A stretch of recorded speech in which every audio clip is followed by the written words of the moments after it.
Alhamdulillah Alhamdulillahilladzi arsala rasulahu bil huda wa dinil haqq liyuzhirahu 'ala ad-din kullihi walau karihal musyrikun. Asyhadu an la ilaha illallah wahdahu la syarika lah wa asyhadu anna sayyidana Muhammadan 'abduhu wa rasuluh. Allahumma salli wa sallim wa barik ala sayyidina Muhammad wa ala alihi wa sahbihi wa man tabi'ahum bi ihsan ila yaumiddin, amma ba'd. Faya ayyuhal mu'minun, faya ibadallah, ittaqullaha haqqa tuqatih wa la tamutunna illa wa antum muslimun. Sidang hadirin jemaah yang dirahmati Allah SWT sekalian, saya berpesan kepada diri saya dan juga tuan-tuan sekalian, marilah kita sama-sama bertakwa kepada Allah SWT. Dengan sebenar-benar takwa, dengan kita sama-sama melaksanakan perintah Allah SWT, dengan kita sama-sama meninggalkan larangan Allah SWT, mudah-mudahan dengan bekalan takwa yang kita bawa dalam dunia ini, Allah SWT akan mengeluarkan kita di kalangan mereka yang berjaya di dunia dan berjaya di akhirat, insyaAllah. Allah SWT berfirman dalam surah Al-Fath ayat yang ke-27, A'udzubillahi minasyaitonir rajim.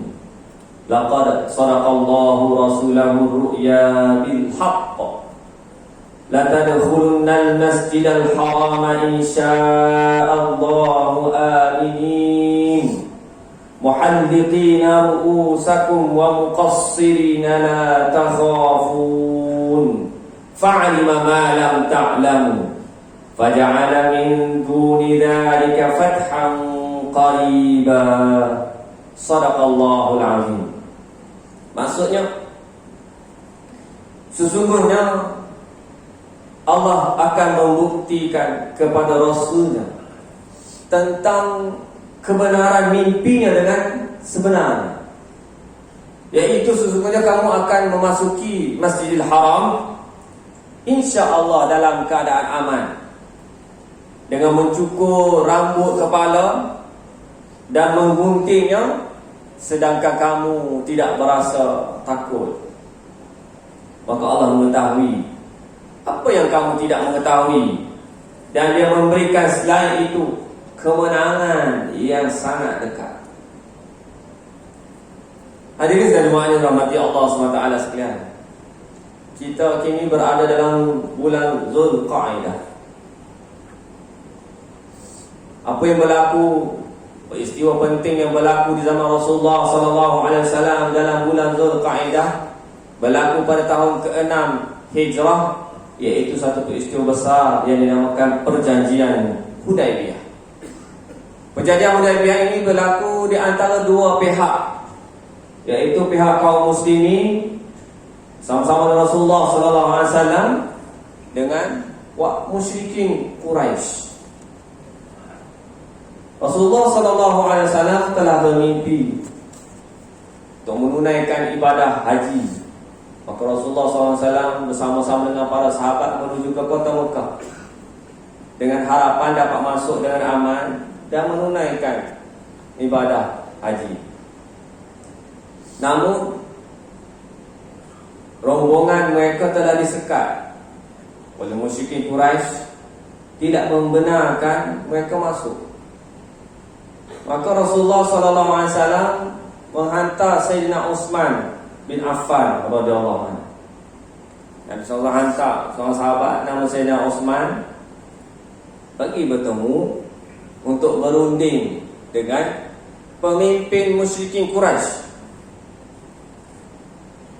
Setelah sekian lama wakil Nabi SAW dihantar tak pulang-pulang, lalu tersebarlah berita bahawa Sayyidina Utsman telah dibunuh.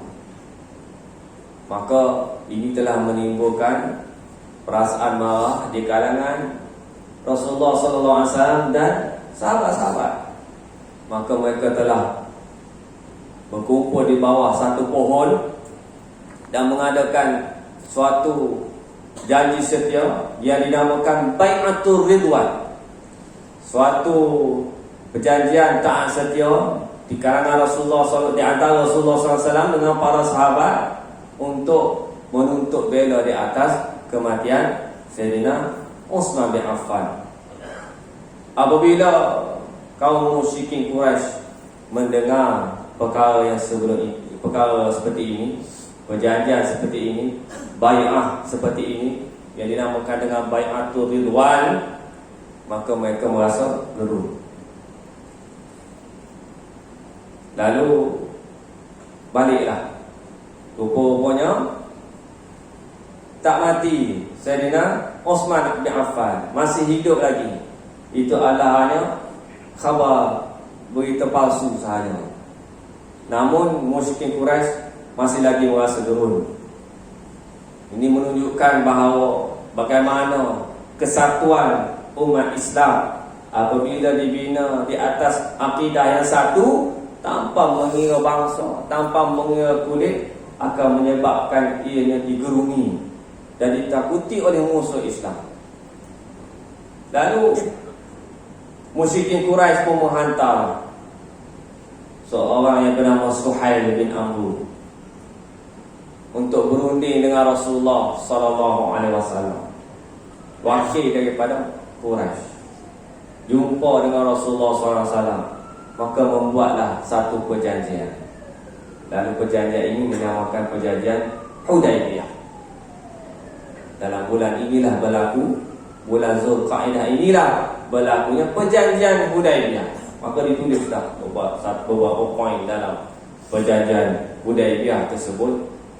Maka kita melihat dalam perjanjian tersebut ada beberapa perkara yang Nabi SAW bertolak ansur. Yang pertama, apabila Nabi SAW menulis perjanjian tersebut, ditulis memula dengan Bismillahirrahmanirrahim. Tulis dalam perjanjian. Suhail kata, kami tak kenal siapa Ar-Rahman. Allah kami kenal. Buang perkataan Ar-Rahman. Tulis Bismikallahumma sahaja. Rasulullah SAW kata, okey, saya terima. Apa lagi yang diminta oleh sahabat Amr?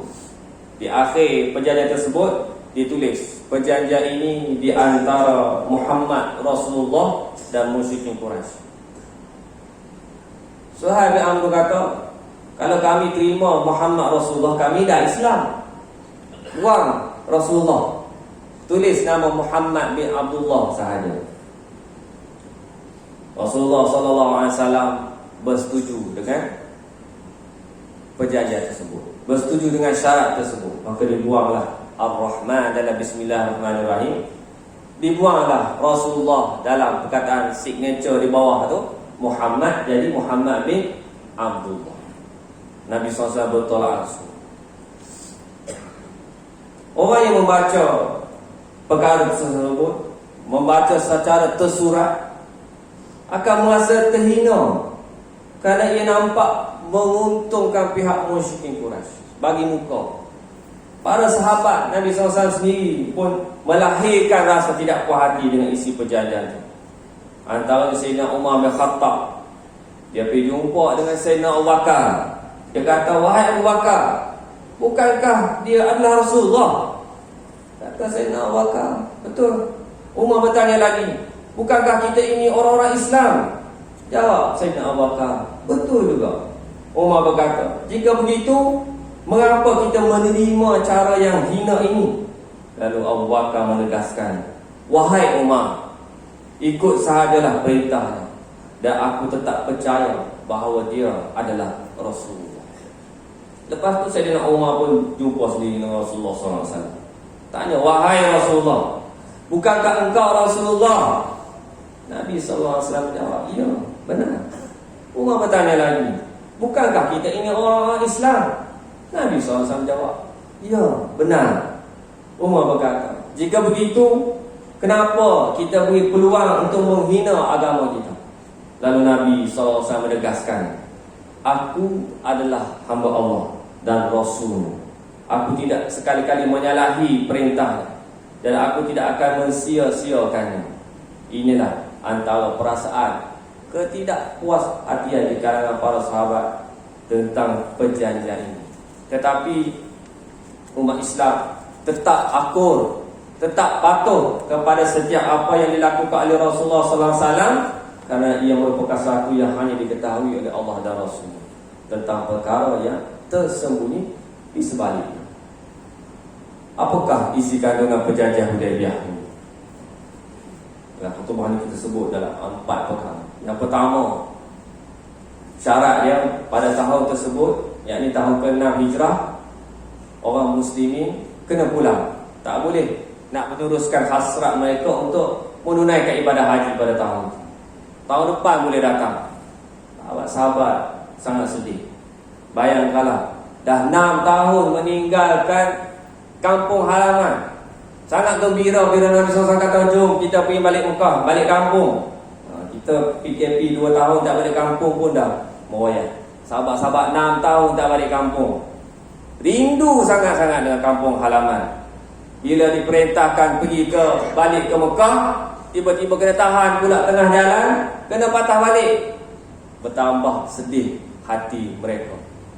Lalu kegagalan ini sebenarnya kegagalan untuk menunaikan ibadah haji pada tahun tersebut akhirnya memberi kemenangan yang lebih gemilang lagi apabila berlakunya pembukaan kota Mekah beberapa tahun selepas itu.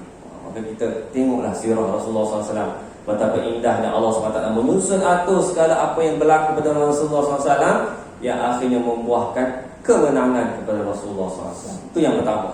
Yang kedua, genjatan senjata selama 10 tahun. Hikmah daripada genjatan senjata tersebut, Rasulullah SAW berpeluang untuk berdakwah dengan aman. Kalau kita tengok apabila Nabi SAW berhijrah ke Mekah, berhijrah ke Madinah, apa yang berlaku? Perang Badar, perang Uhud, perang Khandaq, perang, mana sempat nak dakwah. Tapi hikmah daripada perjanjian Hudaibiyah ini, genjatan senjata 10 tahun, Nabi SAW ada masa untuk atur strategi berdakwah sampai ke Islam dalam keadaan aman, ajak orang masuk Islam. Antaranya yang masuk Islam pada zaman ini, pada waktu itu adalah Khalid bin Al-Walid.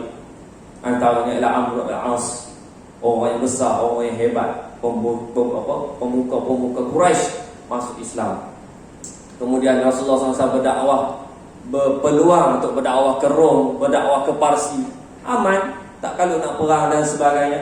Maka inilah antara hikmah perjanjian Hudaibiyah tersebut. Yang ketiga, bangsa Arab mereka boleh nak pilih alliance mereka. Mereka boleh pilih sekutu mereka. Sama ada nak pilih duduk dengan musyrikin Quraisy ataupun duduk dengan muslimin, sama-sama dengan Rasulullah SAW. Dan orang-orang di bawahan jajahan mereka tidak boleh melakukan pencerobohan di antara satu sama lain. Tidak boleh menceroboh sesama muslim.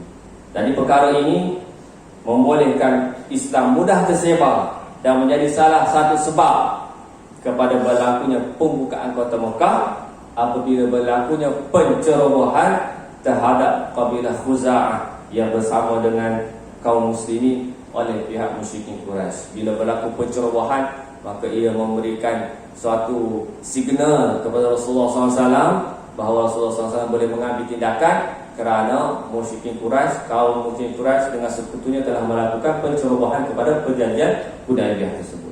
Yang keempat, antaranya sesiapa di kalangan Quraisy yang datang kepada Muhammad tanpa izin walinya, maka hendaklah pulang ke Mekah. Dan siapa daripada pihak Muhammad yang melarikan diri daripada Quraisy, maka dia tidak akan dikembalikan ke Madinah. Maka antara hikmahnya kita faham benda ini bahawa orang daripada Madinah yang lari ke Mekah tidak akan dipulangkan. Orang daripada Mekah kalau lari ke Madinah duduk dengan orang Islam, mereka akan dipulangkan kembali. Nampak macam berat sebelah, tetapi ianya adalah satu kaedah untuk menyebarluaskan agama Islam. Bila orang Islam, orang di Mekah masuk Islam, dia tak balik ke Madinah, dia masih lagi duduk dekat Mekah, maka dia menunjukkan akhlak yang baik, menunjukkan dakwah yang baik, maka dia memberikan kekuatan kepada Islam, menambah lagi umat Islam di pihak musyrikin Quraisy ketika itu. Hadirin muslimin yang dirahmati Allah Subhanahu wa taala. Inilah antara hikmah dalam perjanjian Hudaibiyah, yang mana kita boleh lihat secara zahirnya nampak seolah-olah merugikan umat Islam, tetapi apa yang berlaku sebaliknya. Allah Subhanahu wa taala berfirman dalam surah Al-Fath dalam ayat yang ke-18, laqad radiyallahu 'anil mu'minina idh yubay'unaka tahta asy-syajarah fa'alima ma fi qulubihim fa'anzala as-sakinata 'alaihim wa athabahum fathan qariba. Sesungguhnya Allah telah redha terhadap orang mukmin ketika mereka berbai'ah janji setia kepada engkau di bawah pohon, maka Allah mengetahui apa yang ada dalam hati mereka, lalu menurunkan ketenangan atas mereka dan memberi ganjaran kepada mereka kemenangan yang sangat dekat waktu. InsyaAllah marilah kita sama-sama mengambil pengajaran daripada peristiwa perjanjian Hudaibiyah ini. Satu plot cerita yang sangat panjang yang kita boleh baca, kita boleh pelajari, yang kita boleh selidiki, yang kita boleh mengambil manfaat daripadanya, bagaimana perjalanan kehidupan Rasulullah sallallahu alaihi wasallam. Barakallahu li wa lakum fil Qur'an azim wa nafa'ani wa iyyakum bima fihi minal ayati wal dzikril hakim wa taqabbala minni minkum wa tilatahu innahu huwas samiul alim. أقول قولي هذا وأستغفر الله العظيم لي ولكم ولسائر المسلمين والمسلمات والمؤمنين والمؤمنات فاستغفروه إنه هو الغفور